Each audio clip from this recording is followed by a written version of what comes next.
There is a name that echoes across 8 centuries of sand and stone, a name spoken with reverence in the mosques of Cairo, with awe in the chronicles of Europe, and with something close to disbelief by those who study the medieval world and find, at the center of its most violent storm, a man who was, by almost every account, friend and enemy alike, decent. That name is Saladin. And the story of Saladin is not simply a story of war. It is not simply a story of conquest, or of faith, or of empire, though it contains all of those things in full measure. It is, at its heart, a story about what kind of man chooses to become when the world grants him absolute power, and what that choice reveals about the civilization he carried on his shoulders. He was born around the year 1137, in a small Kurdish town called Tikrit, in what is now northern Iraq. His full name was Salah ad-Din Yusuf ibn Ayyub. In Arabic, Saladin ad-Din means righteousness of the faith, a name that would prove, in the most extraordinary way, almost prophetic. His father, Najm ad-Din Ayyub, was a military commander of standing and ambition, a man who understood that in the fractured political landscape of 12th century Islam, loyalty and skill were the only currencies that lasted. He raised his son accordingly. The boy who would one day face down the armies of the Third Crusade did not, in his early years, seem destined for greatness. By some accounts, the young Saladin was more drawn to scholarship and religious study than to the battlefield. He was quiet, observant. He preferred the company of theologians to the clamor of the training yard. And yet, fate, or history, or the will of something larger than any one man, had other intentions. His ascent began in the service of his uncle, Shirkuh, a formidable Zengid general operating under the powerful Nur ad-Din, the Syrian ruler who had made reunifying the Muslim world his life's ambition. When Egypt, wealthy, ancient, strategically irreplaceable, began to fracture under a dying Fatimid caliphate, Nur ad-Din sent Shirkuh to secure it, and Shirkuh brought his nephew. Before we continue, if these stories have become part of your nights, consider subscribing to the channel as we prepare another story for you. Thank you, and enjoy the rest of the story. What followed was one of history's most improbable rises. Within a handful of years, Saladin moved from subordinate to vizier of Egypt, and then, upon the death of the last Fatimid caliph, he assumed control of the country entirely, abolishing the Shia Fatimid caliphate and restoring Sunni governance in its place. He was not yet 40 years old. By 1174, Nur ad-Din himself was dead, and into the vacuum of power that followed, Saladin stepped.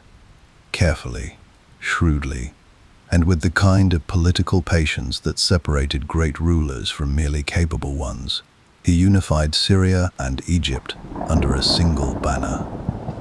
He subdued the rival dynasties that had kept the Muslim world splintered for a generation. He built an empire, the Ayyubid Sultanate, that stretched from the Tigris River to the borders of Libya, from the mountains of Anatolia to the deserts of Yemen. And then he turned his eyes west, toward the coast, toward a city that 3 great faiths had each claimed as their own sacred center, toward Jerusalem. In 1187, at the Battle of Hattin, fought beneath a scorching July sun on the volcanic plains above the Sea of Galilee, Saladin shattered the Crusader forces of the Kingdom of Jerusalem in a single, devastating afternoon. It was among the most complete military victories of the medieval age. The true cross was captured. The King of Jerusalem knelt before him, and within weeks, the holy city itself, held by the Crusaders for nearly 90 years, opened its gates. What happened next stunned all of Europe. And it is, perhaps, the detail that most defines this man. Saladin did not massacre the city's inhabitants. He did not burn it. He offered terms. He allowed ransoms. He personally paid for the release of thousands who could not afford their freedom. He wept, it is said, at the suffering he witnessed. Even in the hour of his greatest triumph, his opponents in Europe, Richard the Lionheart among them, would spend years trying to undo what he had done, and they would fail. Yet even Richard, who fought Saladin to a standstill across 3 years of brutal campaigning, spoke of him with a reverence that crossed every boundary of faith and enmity. This is the story of Saladin, a Kurdish boy from the banks of the Tigris, a reluctant soldier who became history's most celebrated commander, a man of profound faith, who somehow managed to conduct war with mercy, a sultan who built an empire, shattered the Crusader kingdom at its peak, and left behind a legend so durable that it survives, fully intact, 800 years later. We are only just beginning. To understand Saladin, you must first understand the world that made him necessary. Because Saladin did not emerge into a stable age, he did not inherit a unified civilization or step into a role that had been carefully prepared for him. He was born into chaos, into a medieval world that was, by almost every measure, on fire, and to fully grasp what he accomplished, you must sit for a moment in the wreckage of the century that preceded him, and understand just how broken things truly were. Let us begin with a date that changed everything. The year is 1099. The First Crusade, launched a mere 4 years earlier by Pope Urban II, with a sermon so electrifying it moved tens of thousands of Europeans to sew crosses onto their tunics and march toward a city most of them had never seen, reaches its destination. On the 15th of July, Crusader forces breached the walls of Jerusalem. What follows is one of the most brutal episodes in the long, blood-soaked history of Holy War. The city's Muslim and Jewish inhabitants are slaughtered in enormous numbers. The streets, according to contemporary accounts from both sides, run with blood. And, when the killing is done, the Crusaders kneel in the Church of the Holy Sepulchre and give thanks to God. A new kingdom is declared, the Kingdom of Jerusalem, a Latin Christian state planted, like a blade, into the heart of the Islamic world. This is the world Saladin is born into, 38 years later. A world in which the Crusaders have not only taken Jerusalem, but have built an entire colonial architecture across the Levantine coast. 4 Crusader states in total. The Kingdom of Jerusalem to the south, the County of Tripoli in the center, the Principality of Antioch to the north, and the County of Edessa further inland.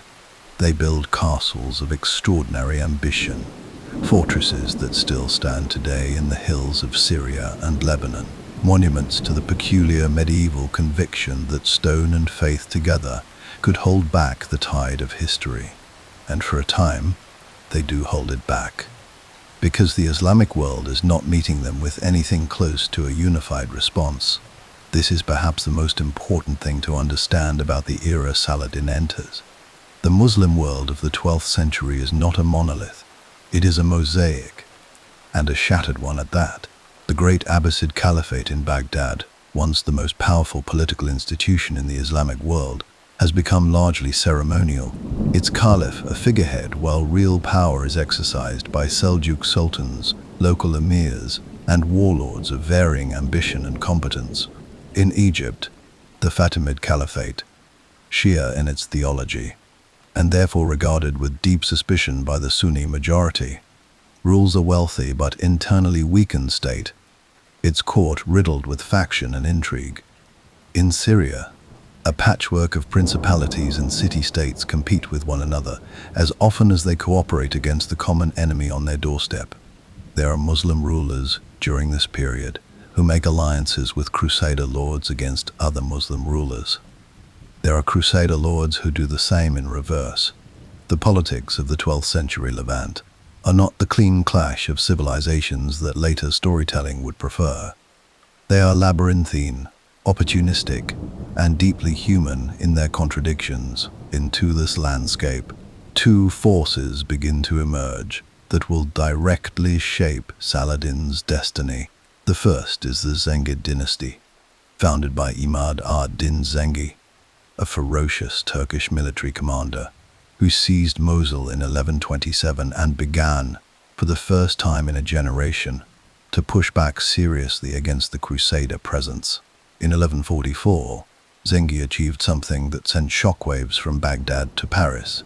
He captured Edessa, the first of the Crusader states to fall. It was a moment of enormous symbolic and strategic weight. The Crusader project, which had seemed permanent, was suddenly revealed as vulnerable. A second crusade was called. It failed humiliatingly outside the walls of Damascus in 1148. Zengi was assassinated by one of his own servants in the way of so many powerful men in this era. But his son, Nur ad-Din, proved to be something his father had not entirely been, a statesman as well as a soldier. Nur ad-Din was deeply religious, ascetic in his personal habits, and consumed by a vision that went beyond territorial ambition. He wanted to re-establish the unity of Islam. He wanted to reclaim Jerusalem, not merely as a military objective, but as a religious imperative. He spent decades building toward that goal, consolidating Syria, pressuring the Crusader states, sponsoring scholars and preachers who revived the concept of jihad not just as war, but as spiritual renewal. It is under Nur ad-Din that Saladin's family rises to prominence.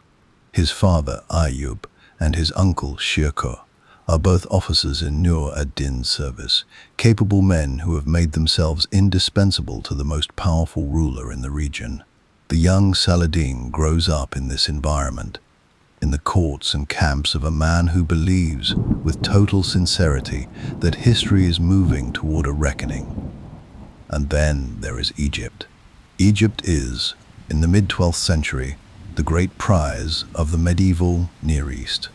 Its agricultural wealth, generated by the eternal generosity of the Nile, funds an opulence that the rest of the region can barely imagine.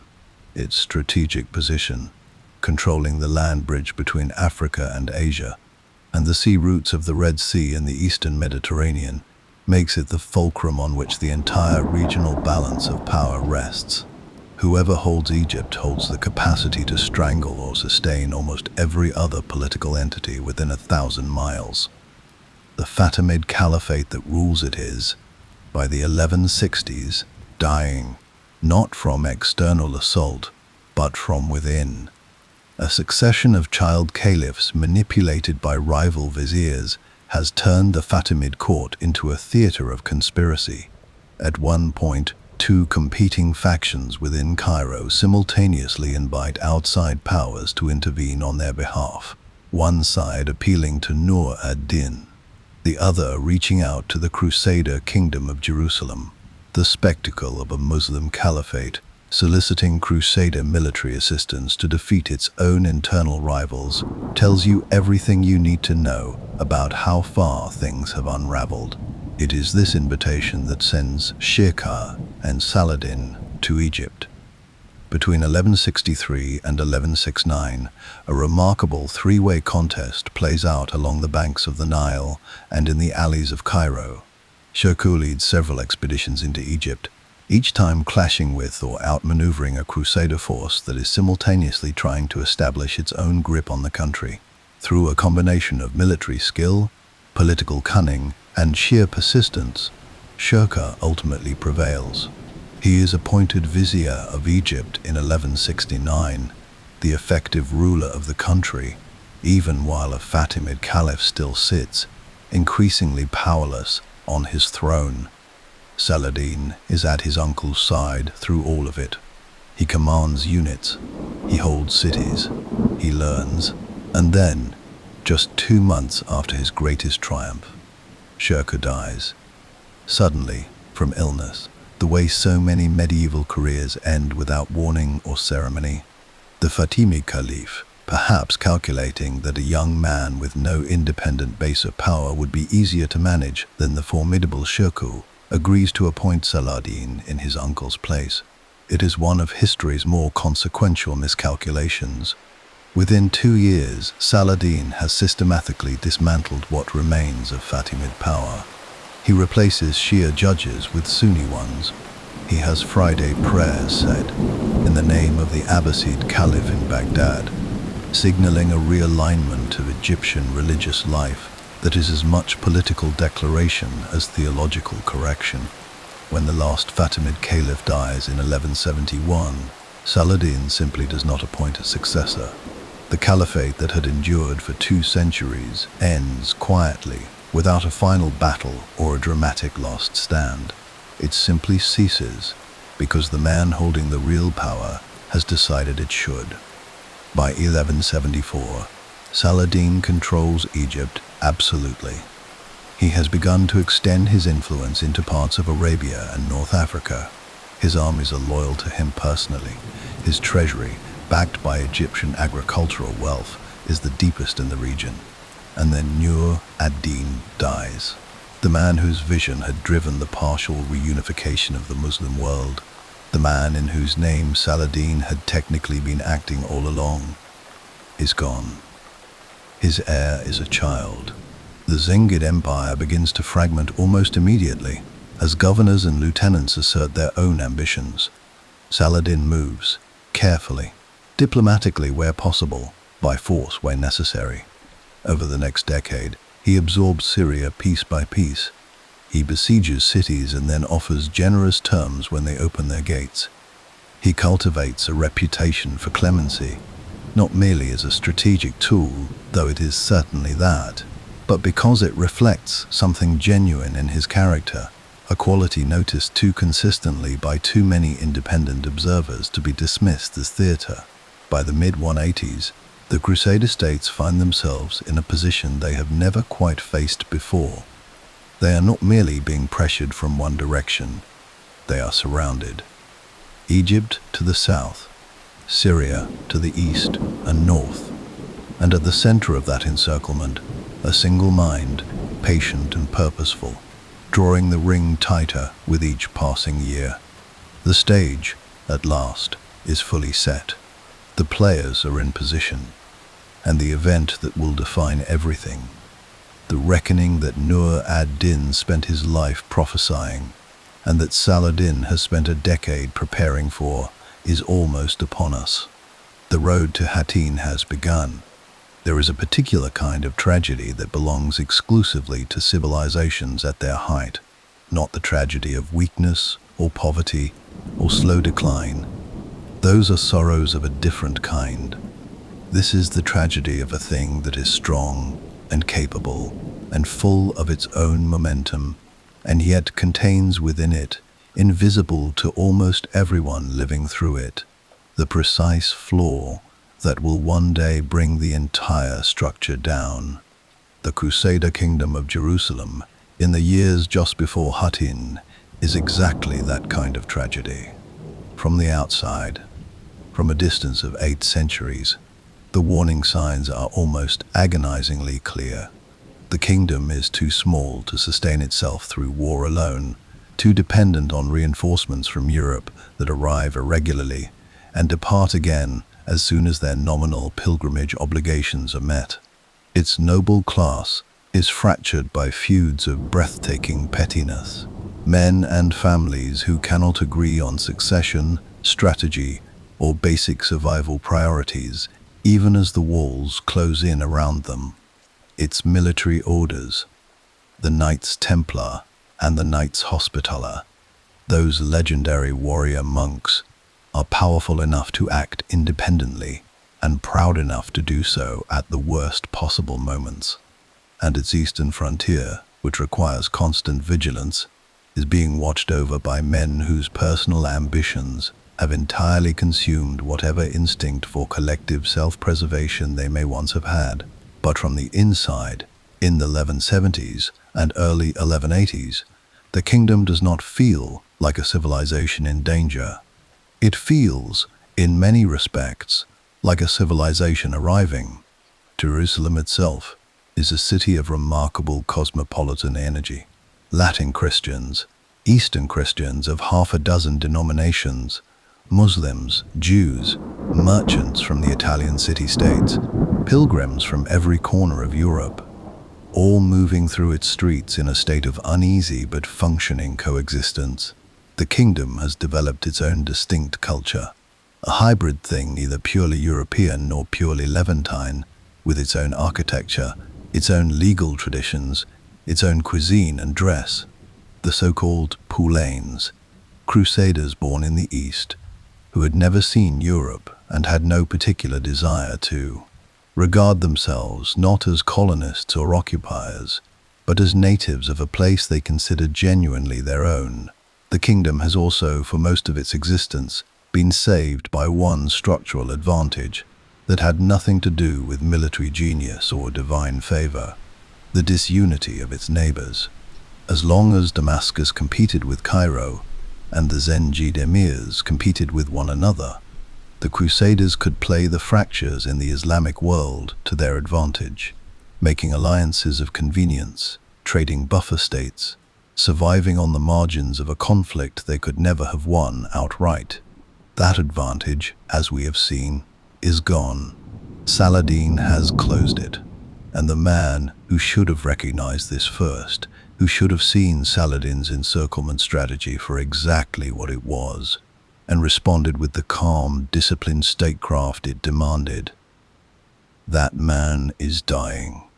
King Baldwin IV of Jerusalem is one of medieval history's most haunting figures.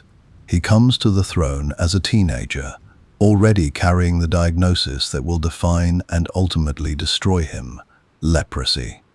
In the 12th century, leprosy is not merely a death sentence. It is a slow erasure, a systematic dismantling of the body while the mind remains, for a time, entirely intact. Baldwin will reign for a decade with a face increasingly hidden behind a mask, commanding armies from a litter when he can no longer ride, issuing orders through hands that have lost their feeling. By almost every account, he is brilliant. He is courageous. He defeats Saladin in the field personally at the Battle of Montgazard in 1177, a victory so improbable that the Crusaders attribute it to divine intervention, and they may not be entirely wrong. But Baldwin cannot last, and the question of who will follow him becomes the question on which everything else depends. The answer that eventually emerges from the toxic swamp of Crusader court politics is a man named Guy of Lusignan. Guy has arrived in the kingdom from France, handsome and ambitious and almost perfectly unqualified for the role history is about to assign him.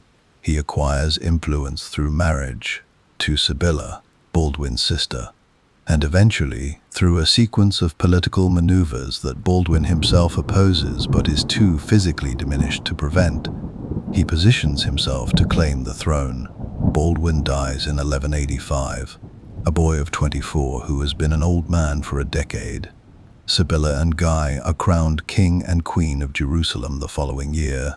The kingdom is now led by a man whom even his own supporters will struggle to defend. But Guy of Lusignan, catastrophic as his leadership will prove, is not the spark that lights the fire. That distinction belongs to someone else entirely. Someone whose name, even 8 centuries later, carries a particular quality of operatic recklessness. Reynald of Châtillon. If Saladin is the figure in this story who confounds our expectations of a medieval warlord by being too reasonable, too merciful, too measured, then Reynald is the figure who confirms every dark instinct we have about the age. He is violent where violence is unnecessary, provocative where provocation courts catastrophe, and committed to his own appetites and grudges with a consistency that is almost admirable in its completeness. Reynald has been a problem since his arrival in the Crusader states decades earlier. He tortured the Patriarch of Antioch. He launched a piratical naval expedition into the Red Sea, attacking Muslim pilgrims and merchant vessels in waters that had never seen a Crusader sail, as much for plunder as for any strategic purpose, horrifying the kingdom's more sober leadership and giving Saladin a grievance he would file away with characteristic patience. He holds the great desert fortress of Kerak, in what is now Jordan, which sits astride the main caravan route between Egypt and Syria, the artery through which Saladin's unified empire breathes. And in the winter of 1186, Raynald does what Raynald does. A great caravan passes near Kerak on its way between Cairo and Damascus. The caravan is traveling under the protection of a truce, a formal agreement between Saladin and the Crusader kingdom that has held, more or less, for several years. Raynald attacks it anyway. He seizes the goods. He captures the travelers. Some accounts suggest that members of Saladin's own family may have been among those taken. Saladin sends messengers to Jerusalem demanding the prisoners' release and restitution for the seized goods, as the terms of the truce required. Guy of Lusignan, either unable or unwilling to compel his most powerful baron to comply, sends back inadequate responses. Raynald sends back nothing at all. Saladin, it is recorded, swore an oath on that day that he would kill Raynald of Châtillon with his own hand. He was not a man who made such declarations lightly, and he was not a man who forgot them. By the spring of 1187, Saladin is mobilizing, not a raid, not a probe, a full campaign, the largest Muslim military effort against the Crusader states since the First Crusade itself. He calls in obligations from across his empire. Contingents arrive from Egypt, from Syria, from Mesopotamia, from the Jazeera region of northern Iraq. The army that assembles is estimated, by various sources, at somewhere between 12 and 30,000 fighting men, cavalry and infantry, supported by a logistical apparatus that reflects decades of careful preparation. Saladin's engineers have learned from every previous campaign. His commanders are experienced. His soldiers are motivated by a cause that their Sultan has spent years framing not as political conquest, but as religious restoration. The Crusaders know something is coming. They assemble their own forces, some 15,000 men, including the most formidable concentration of heavy cavalry in the Latin East, knights in full armor, on war horses bred for exactly this kind of clash. It is not a small army. Under the right leadership, on the right ground, it might be enough. The right leadership, however, is the question. And the ground will become everything.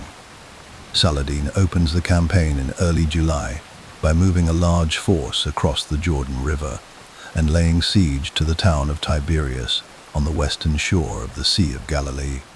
Tiberias is the home of Raymond III of Tripoli, one of the Crusader kingdom's most experienced military minds. His wife is inside the town as Saladin's forces close around it. The Crusader leadership assembles at Sephoria, a day's march away, to decide what to do.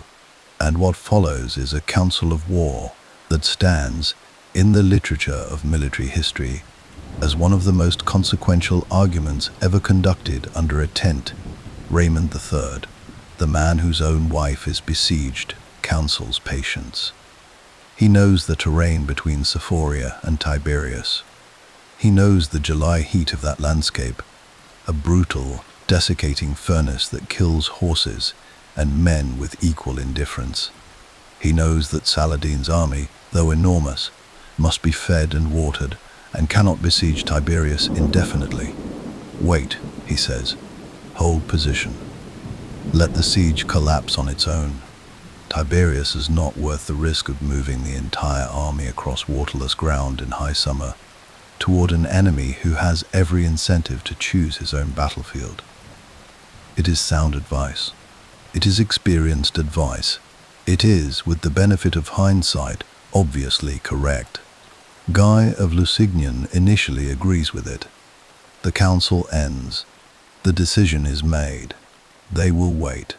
And then Raynald of Châtillon goes to work. Through the night, he and others press Guy relentlessly. They speak of honor and shame and the humiliation of leaving a noble woman to the mercy of the infidel. They speak of what history will say about a king who would not march to relieve a besieged city. They speak, one suspects, with the specific, intimate pressure that men like Reynold have always known how to apply to men like Guy. By morning, the decision has reversed. The army breaks camp.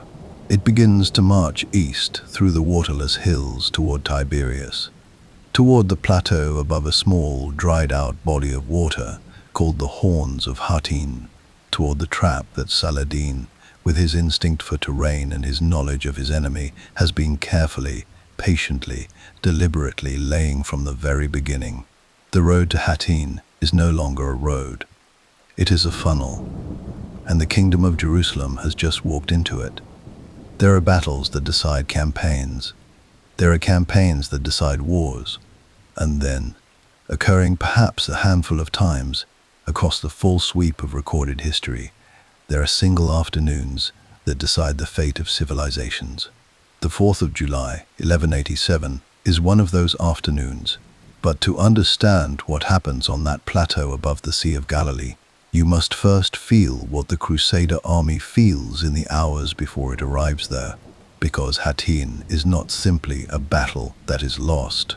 It is a battle that is lost before a single sword is drawn. In the grinding, merciless hours of a march that Saladin has designed, with the precision of a man who has studied his enemy's weaknesses as carefully as a physician studies a disease, the army that leaves Sephoria on the morning of the 3rd of July numbers somewhere between 15 and 20,000 men. It is heavily armed.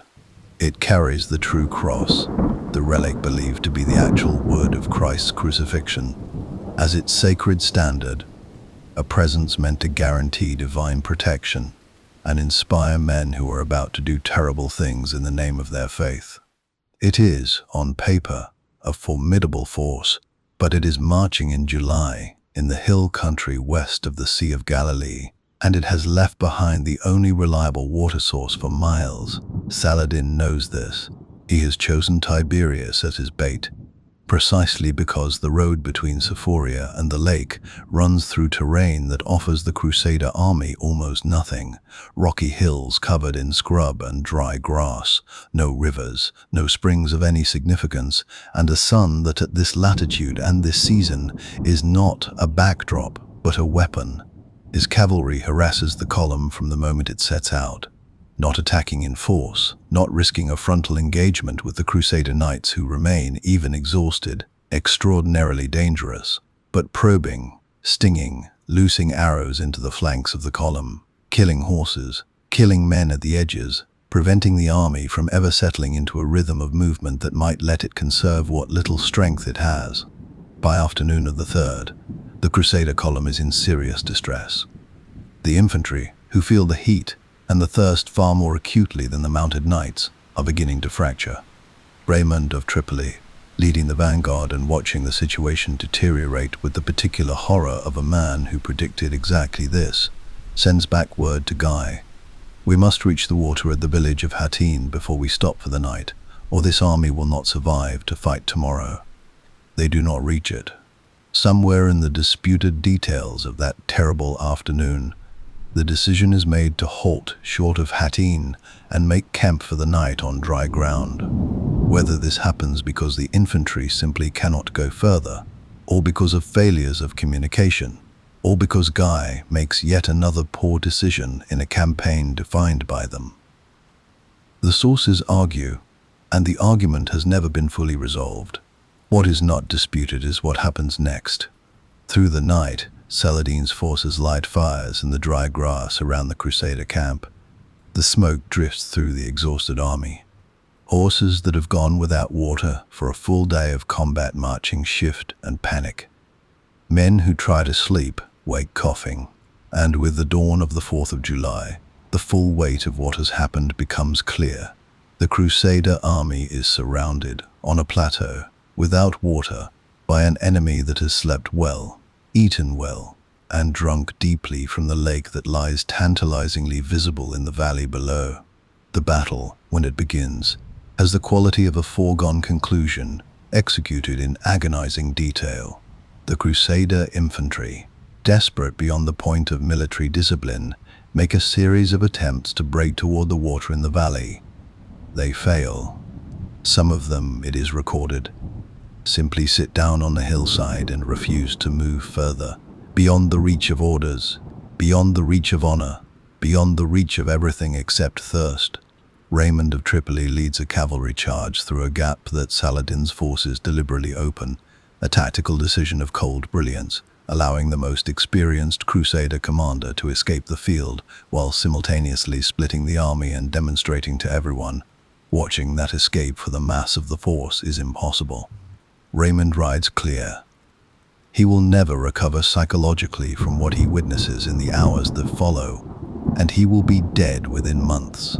The remaining Crusaders fight with the particular ferocity of men who understand that they are fighting for their lives and losing.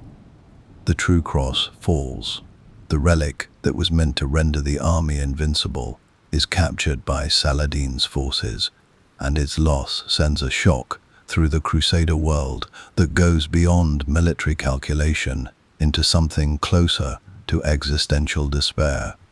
If God would allow the true cross to be taken, what exactly is the nature of his protection? By mid-afternoon it is over. The King of Jerusalem, Guy of Lusignan, is taken prisoner. Most of the kingdom's fighting nobility is either dead or in chains. The Templar and Hospitaller knights, captured in the battle, regarded by Saladin as the most dangerous and implacable of his enemies, are executed, a rare departure from his usual practice of ransom, reflecting the degree to which he considered the military orders an existential threat rather than merely a military problem. And then Reinald of Chatillon is brought before him. Saladin receives Guy of Lusignan with the courtesy due a captured king. He offers him chilled water, a gesture of mercy with deep cultural resonance in this part of the world, where the offering of water carries the weight of hospitality and the implicit promise of safety. Guy drinks and passes the cup to Reinald. Saladin stops him. He has not offered water to Reinald. He has not extended his protection. The oath he swore the previous year, in his anger over the broken truce and the plundered caravan, is still in force. He kills Reinald of Chatillon personally, as he promised he would. It is a moment that reveals something important about Saladin. Not simply that he keeps his word, though he does with remarkable consistency, but that he understands the moral architecture of the world he inhabits. There are rules, there are obligations, there are things that must be answered for. His mercy is not weakness, and it is not indiscriminate. It is a principled mercy, which means it has principled limits. The battle is over. The kingdom is broken. And now Saladin moves. What follows is one of the most rapid and complete conquests in medieval history. City after city falls, not because the Crusaders are unable to defend them individually, but because the army that would have come to relieve them no longer exists. Acre, the great port city, falls within days. Beirut, Sidon, Nazareth, Caesarea, Jaffa, the coastal cities that the Crusaders have spent a century fortifying and developing, fall like dominoes through the summer and autumn of 187. Each surrender negotiated with terms that Saladin, operating from a position of total military dominance, makes deliberately generous, because he understands that generosity costs him nothing now and purchases him a great deal in reputation and in the speed of his campaign. By September, he stands before Jerusalem. The city's garrison knows it cannot hold indefinitely against the force assembled outside its walls, but it will not simply surrender, not without at least the gesture of resistance that honor demands, and not without terms that ensure the safety of its population. Negotiations begin. They are tense, detailed, and reveal again the particular quality of Saladin's leadership. He does not simply dictate. He reasons. He considers. He distinguishes between the things he wants and the things he needs. On the 2nd of October, 1187, 88 years, almost to the week, after the First Crusade had taken the city in blood, Jerusalem opens its gates. What does not happen next is as important as what does. There is no massacre. Saladin has been begged by some of his commanders to avenge the killing of 1099 with a killing in kind, to let the symmetry of history make its brutal point. He refuses. The Christian population is to be ransomed and allowed to leave. He sets the ransom at a rate low enough that most can meet it. He personally intervenes to ensure that elderly people who cannot pay are released anyway. His brother, Al-Adil, asks for 1,000 of the poor to be freed as a gift to him. Saladin agrees, then frees another 1,000 himself. Then, when the gates open and a stream of refugees begins to pour out into the surrounding country, he waves thousands more through without payment at all. The Patriarch of Jerusalem leaves the city carrying not merely his personal possessions, but the accumulated treasures of the Church of the Holy Sepulchre, gold, silver, relics of incalculable religious value. Saladin's advisors urge him to seize it, to demand it as part of the ransom settlement. He lets it go. His reputation, he understands, is worth more than any treasure. The story of how he behaved at Jerusalem will travel further and last longer than any gold. In Europe, the news lands like a physical blow. Jerusalem, the city that had defined the crusading project, the city whose liberation had been the stated purpose of every crusade, the city whose name had moved generations of men to leave everything they knew and march across a continent, is gone. Pope Urban III is reported to have died of grief upon hearing the news, though history is uncertain whether this is biography or legend, and in this case, the legend may be more important than the fact. A third crusade is called. Kings are summoned. Armies are assembled. The greatest military response Europe has mounted in nearly a century begins to organize itself, aimed at reversing what Saladin has done. They will not succeed. But what they will do, what the years of war that follow will produce, is something almost stranger than victory or defeat. They will produce a relationship between two commanders that neither the medieval world nor the modern one has ever quite known how to categorize. There is a particular kind of rivalry that transcends the conflict that creates it, not the rivalry of hatred. History has plenty of those, and they are simple things, burning hot and leaving little behind but ash. This is something rarer, a rivalry of recognition.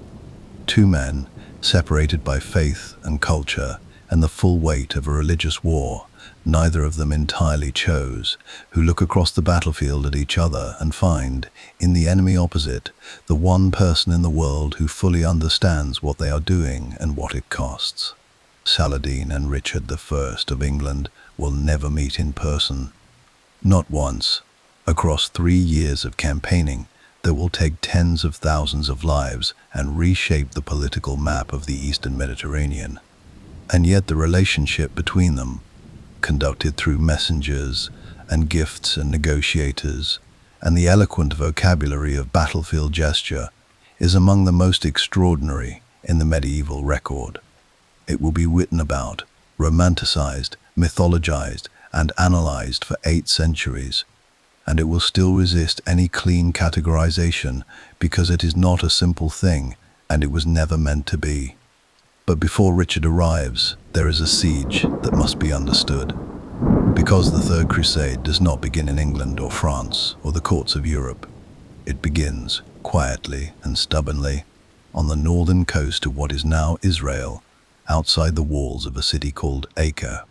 In August of 1189, Guy of Lusignan, released from Saladin's captivity the previous year, on the condition that he would never again take up arms against Muslims, a promise he considers himself absolved from almost immediately, on the reasonable medieval grounds that oaths extracted under duress carry no binding force, arrives outside Acre with a small force and begins what appears to be an act of military insanity.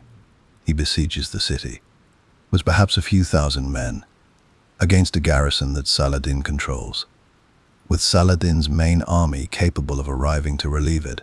What begins as apparent lunacy slowly transforms into something else, because Crusaders from across Europe, energized by the shock of Jerusalem's fall and the preaching of the new crusade, begin arriving by sea in a steady stream. The besieging force grows. Saladin arrives with his army and establishes his own camp, besieging the besiegers. For 2 years, an extraordinary military standoff develops on the coastal plain north of Acre, the Crusaders pressing the city from the landward side, Saladin pressing the Crusaders from the landward side behind them, supply lines from the sea sustaining the Crusader position, disease and hardship and attrition grinding both armies down with the patient, indifferent cruelty of time. It is into this deadlocked, plague-ridden, exhausted situation that Richard of England arrives in June of 1191, and his arrival changes everything, with a kind of immediate, galvanic effect that genuine military genius tends to produce when it finally appears in the right place. Richard thus is 23 years old when he becomes King of England in 1189. He will spend approximately 6 months of his 10-year reign in England. He is, in every meaningful sense, not an English king, but a warrior aristocrat of the French-speaking Angevin world, more at home in the saddle than the throne room, more fluent in the language of siege engines and cavalry tactics than in the administrative apparatus of governance. He speaks almost no English. He regards his kingdom primarily as a revenue source for military adventure. By the standards of modern statecraft, he is a poor ruler. By the standards of 12th century holy war, he is something close to the perfect instrument. He is also, it must be said, a difficult man, proud to the point of irrationality, capable of acts of savage cruelty that sit uneasily alongside his genuine battlefield brilliance. His treatment of prisoners at Acre, where he orders the execution of nearly 3,000 Muslim captives when ransom negotiations collapse, is a moment that history cannot soften and that Saladin, who receives the news with visible anguish, will not forget, even as he refrains from the reprisals his commanders urge upon him. But Richard's military capability is not in question, and Saladin, receiving reports of his movements and his decisions, understands immediately that the opponent who has arrived is not Guy of Lusignan. This is a different order of challenge entirely. Acre falls to Richard within weeks of his arrival. The 2-year siege, which had exhausted everyone, resolves with a speed that feels almost anticlimactic, and then Richard begins to do the thing he does better than almost anyone alive. He marches an army. The coastal march from Acre toward Jerusalem, conducted through the late summer of 1191, is a masterpiece of medieval military discipline. Saladin's cavalry harasses the column relentlessly, exactly as they had harassed the Crusaders on the road to Hattin 4 years earlier. The difference is that Richard has studied Hattin. He understands what Saladin is trying to do. He constructs his march as a moving fortress, infantry on the landward flank, absorbing the arrows, cavalry held in reserve in the center, preserved for the moment of decision, the fleet moving parallel to the column along the coast, supplying water and provisions, so that the army never faces the thirst that destroyed its predecessor. Saladin watches this and recognizes what he is seeing. He is watching his own tactics being neutralized by a commander who has done his homework. The harassing cavalry cannot break the column. The column does not panic. It does not rush. It absorbs punishment with a steadiness that reflects the iron discipline Richard imposes, executing men who break formation, personally riding up and down the column to hold it together by the force of his presence and his fury. At Arsuf, in early September, Saladin pushes hard enough to force the engagement he needs. The Hospitallers, whose rearguard position means they have been absorbing arrows for days, finally break discipline and charge. Richard, furious but adapting instantly, commits the cavalry and turns a potentially disastrous unauthorized charge into a coordinated assault that roots Saladin's forces from the field. It is the first significant military defeat Saladin has suffered in years. He retreats inland. He orders the fortifications of Jerusalem and the surrounding towns to be strengthened. He begins the painful calculus of a commander who has lost the initiative and must now decide how to recover it. What follows is one of the most psychologically complex phases of the entire crusading era. Richard advances toward Jerusalem twice, and twice he stops short of the city, withdrawing before the siege is ever properly begun. The military logic of his decisions is defensible. Taking Jerusalem without the ability to hold it would be a gesture, not a strategy, and Richard knows that his army is shrinking, that his coalition is fracturing, that Philip of France has already gone home and taken his contingent with him, and that England requires a king at some point in the foreseeable future. The political reality is that Jerusalem captured cannot be Jerusalem kept, not with what Richard has. But the decision not to march on Jerusalem tears his army apart emotionally. These are men who have come to the edge of the holiest city in Christendom and been told to turn back. Some of them weep. Some of them refuse to look at the city when it comes into sight on the hills, because they cannot bear to see what they will not be permitted to take. And through all of this, through the marches and the countermarches and the failed advances and the brutal coastal sieges, the two commanders exchange messages. This is where the story becomes something that neither medieval chroniclers nor modern historians have ever fully known how to place. Saladin and Richard negotiate. They argue terms through intermediaries. They exchange gifts. Richard sends fruit and snow-cooled water when Saladin falls ill. Saladin sends horses when Richards are killed beneath him in battle. They exchange ideas through Al-Adil, Saladin's brother, who develops his own rapport with Richard that becomes something genuinely collegial across the months of negotiation. Richard proposes at one point a solution of startling imagination: that Al-Adil should marry Richard's own sister Joan, and that the couple should rule Jerusalem jointly under shared sovereignty. A Christian queen and a Muslim prince, presiding over a city that belongs equally to both faiths. The proposal is serious enough that negotiations proceed for weeks. Joan refuses on religious grounds and the plan collapses. But the fact that it was proposed at all by a Crusader king in the middle of a holy war tells you something remarkable about the atmosphere that Richard and Saladin had somehow created between themselves. They recognize each other. That is the only way to say it. Across every barrier of faith and language and political necessity, they recognize in each other something they find almost nowhere else: a peer. Richard is reported to have said that Saladin was the greatest prince in the Islamic world. Saladin's own historians record his consistent admiration for Richard's courage and military instinct.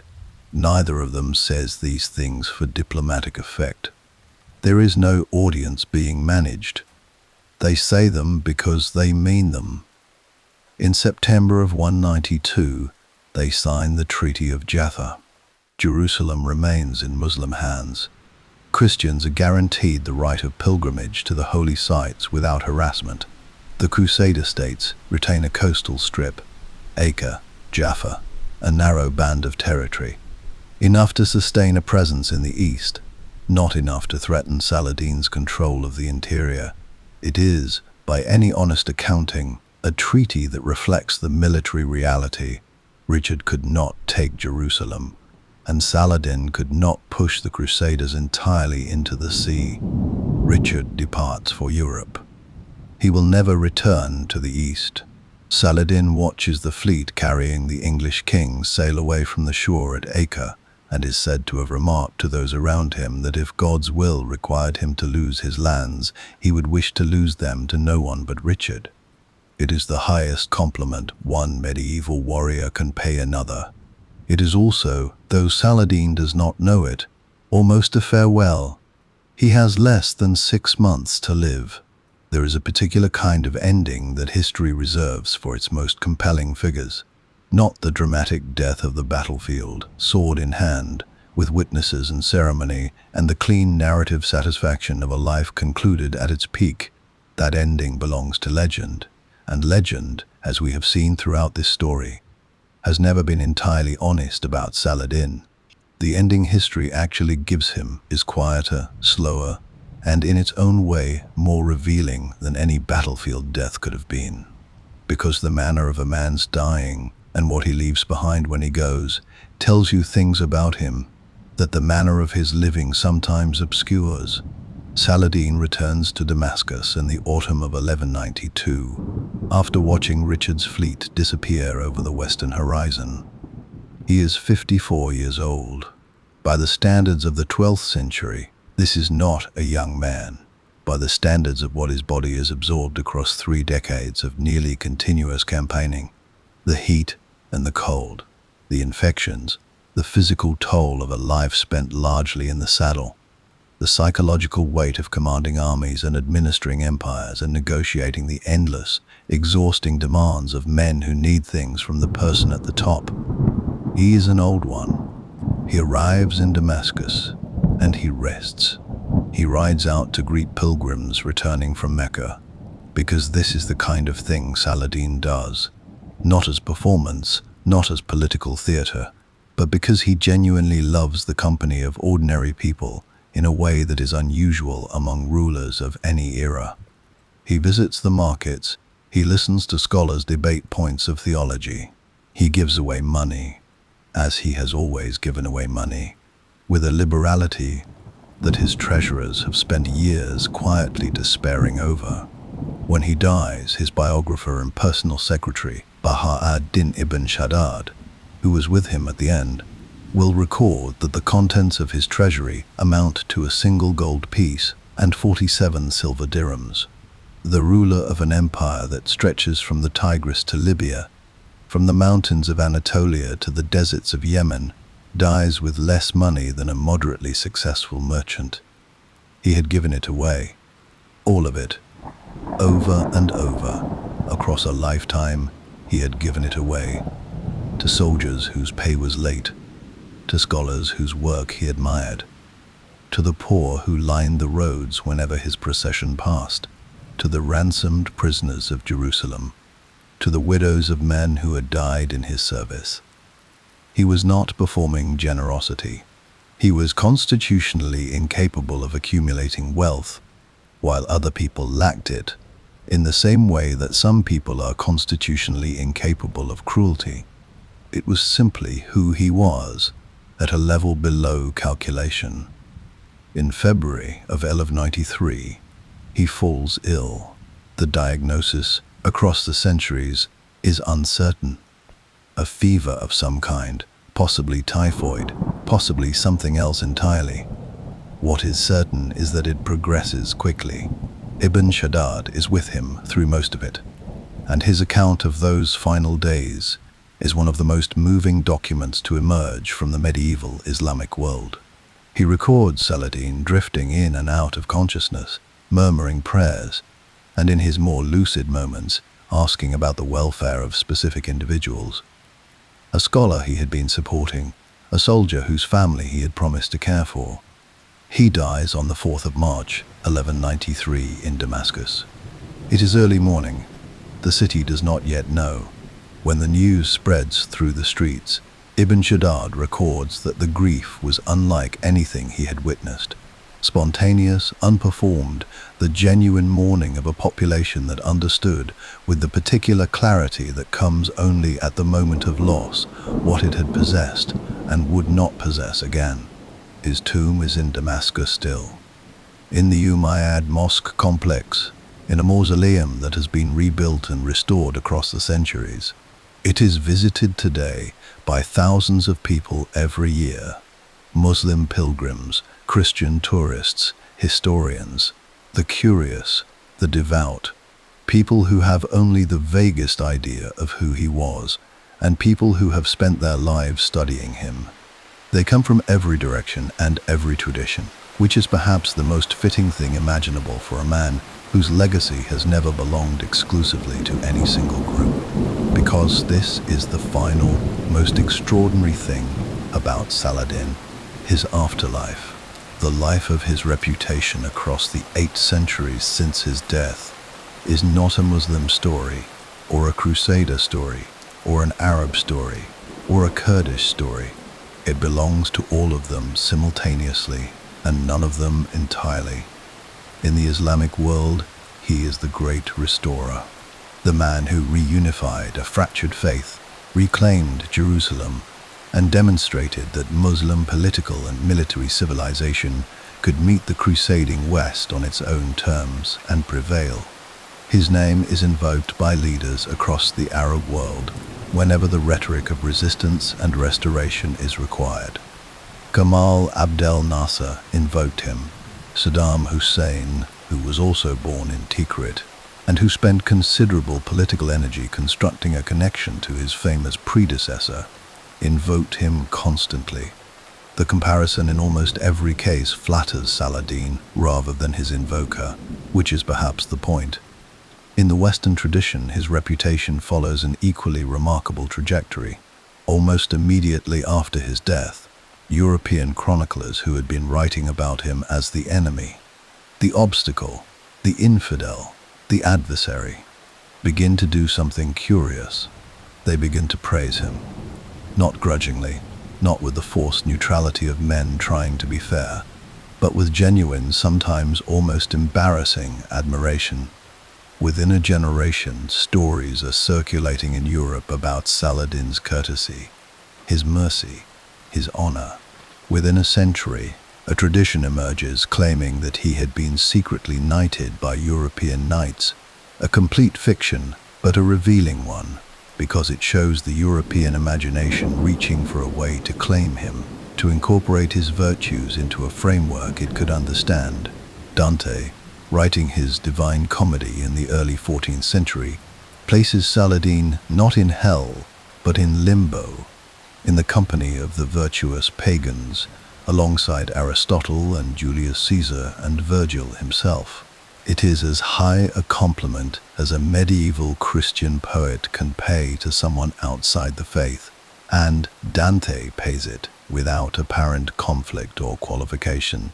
The romanticization reaches its peak in the 19th century when European writers and painters, intoxicated by Orientalism and the medieval revival, produce a Saladin who is almost entirely fictional, a serene, turbaned philosopher king, noble and tragic and conveniently stripped of everything that made the actual man complicated. This Saladin is not entirely wrong, but he is not entirely right either. He is a projection. What Europe wanted a Muslim hero to look like, which is not quite the same as what Saladin actually was. What Saladin actually was is harder and more interesting than either the Islamic restoration myth or the European romance tradition. He was a Kurdish soldier from a military family who rose to power through a combination of genuine ability and remarkable fortune, who built an empire through calculated political patience and occasional ruthlessness, who conducted war with a mercy that was real, but was also strategically intelligent, who held a deep personal faith that shaped his decisions without making him a fanatic, and who somehow managed, in a century defined by the absolute worst of human behavior, to be remembered by both sides of a religious war as an example of the best. He was not a saint. The campaign of conquest that unified his empire involved sieges and battles and death on a substantial scale. His decision to execute the Templar and Hospitaller knights after Hattin was cold-blooded, however militarily rational. His patience with the fractures and incompetencies of his own commanders was not infinite. He was, in other words, a man, operating within the brutal constraints of the world he inhabited, making choices that were sometimes admirable and sometimes simply expedient, and being remembered across 8 centuries, primarily for the former. Perhaps what endures most about Saladin, what gives his story its persistent resonance across cultures and centuries and traditions that have almost nothing else in common, is the quality that his contemporaries noticed first and mentioned most consistently: the gap between what he was permitted to do and what he chose to do. He was permitted to massacre Jerusalem. He chose not to. He was permitted to humiliate the captured Guy of Lusignan. He offered him water instead. He was permitted to strip the Patriarch of Jerusalem's treasure, which was his by every right of conquest. He let it go. He was permitted, in the general license that absolute military victory extends to the victorious, to be a different kind of man entirely, and he declined that permission quietly and consistently, in the small decisions as well as the large ones. This is the thing that the modern world, which has seen more than enough of what absolute power produces, finds almost incomprehensible about him. Not the battles, not the empire, not even the recapture of Jerusalem. Extraordinary as that achievement is, what confounds us, what keeps drawing historians and storytellers and ordinary curious people back to this man across 800 years, is the simpler mystery. He didn't have to be decent. He had every reason and every opportunity to be otherwise. And he chose decency anyway. Not once or twice, in the moments when it was easy or costless, but consistently, across decades, under pressure, in victory, and in exhaustion, and in the complicated middle ground where most of real life actually occurs. Saladin, Sultan of Egypt and Syria, conqueror of Jerusalem, adversary of the Lionheart, son of Tikrit, commander of armies and defender of a faith. He died in Damascus in the early morning of a March day in 1193, with 47 silver coins to his name, and the world has not stopped talking about him since.